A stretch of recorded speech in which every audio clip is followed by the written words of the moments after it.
Hello guys, welcome back to this channel. In today's tutorial, I'm going to show you how you can add and remove Instagram Reels from your profile grid.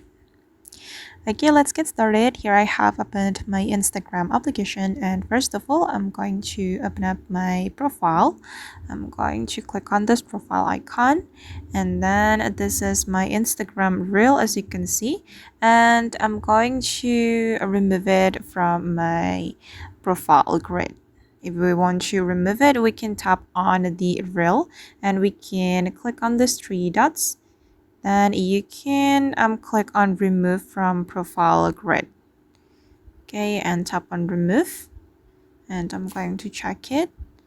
I'm going to refresh it. Alright, and now the Instagram reel has been removed from my profile grid, and I'm going to check it on the reel section. Okay, and if you want to make this reel back to the profile grid, you can tap on the reel, click on the three dots, and then you can click on manage and just tap on the add to profile grid. Okay.